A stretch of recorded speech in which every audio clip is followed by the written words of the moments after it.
Here's the Honda CR-V. Let's go ahead and open up the driver's side door. Right over there at the bottom is the primary hood release lever. Pull it. Now in front of the vehicle on top of the Honda emblem, put one finger in there and then push it right. While it's pushed right, lift up the hood. This is how the secondary lever works. Now this hood requires a prop rod to stay in place, so get the rod out of there, put it right over there in that slot and let it go. Good. Once the hood is open, that right there is where the battery is. Now you will need to loosen 4 nuts, 1, 2, 3 and 4, and for all 4 of them you need a 10mm socket ratchet combination or a 10mm wrench. If you're going to use a socket ratchet, make sure it's a deep, long 10mm socket. First thing we'll do is loosen this nut for the negative terminal, the black wire on the back. Just get it loose enough that we can wiggle this wire off the battery post and set it aside. Now let's repeat this process for the positive terminal. Flip this cover open and there's a nut right over there. Loosen it and wiggle this wire off the battery post. Good. Now let's get this wire off of that retaining bolt right there. Good. Now let's loosen this nut and just loosen it enough till you start feeling it like it's moving over there. Repeat the process for the other nut on the other side. I'll show you in detail how do you get that rod out of that hook there. Right over there, it slides out and then you twist it. Good. See, that's how it goes back in and comes out.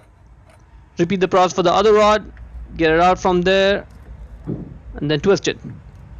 Let's now get the retaining bracket off. Look at the arrow over there on it. The arrow indicates which direction it should be installed in. The arrow should point toward the front of the car. Now let's get the battery out of the vehicle. Be careful, the battery is going to be heavy, so do not drop it and hurt yourself or damage the vehicle. Also get this battery jacket out. This cover, it moves and it can come off. If it does come off, I'll show you how to put it back in. You see those 2 circular holes? They line up right over there with those 2 little tabs. It goes right there on it. Move it so that it drops right in there, and that's good. That's a positive terminal marked with a plus sign and the negative terminal with the minus sign. The battery size group H5. Check the link in the description to buy the new one from Amazon and get the new battery back in position. Now let's get the jacket back on as well, and that's going to take a few seconds because there's not a whole lot of room over there, so you'll have to be patient and navigate the jacket around the wires and put it back on. Let's put this retaining bracket back on with the arrow pointing towards the front of the car, and that's how this rod goes back in. Good.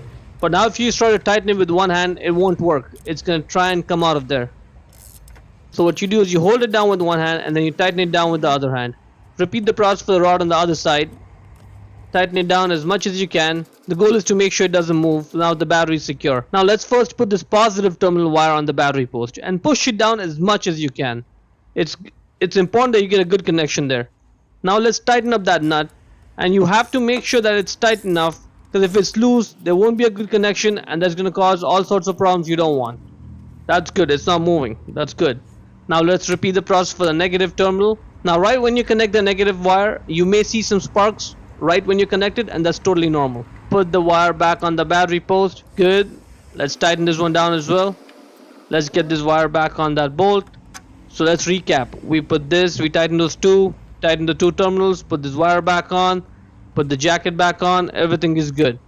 Let's go in the vehicle and try turning it on. Turn the engine on and it turns on good. Let's see what happens to the screen over here. It's going to take a good 45-50 seconds before anything happens. Right, you'll just see the Honda logo.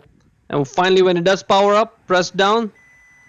And now it's again going to take like 20-25 seconds to go back to normal. Let's try this out now.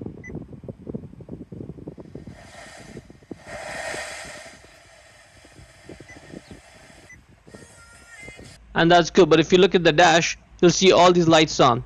Don't worry, it's a simple way to reset it. Let's just go for a drive down the block. Take the vehicle up to 40 kilometers or 25 miles an hour. And the moment you do that, you'll just see all the lights reset themselves. All the lights are gone except this tire pressure light, which I had even before I replaced the battery. Let's go back in, turn the engine off, turn it back on and see what happens. See, no other lights come on, just the tire pressure lights, so that's good. Let's see what's going on with the center screen. It's back to normal, and that's about it.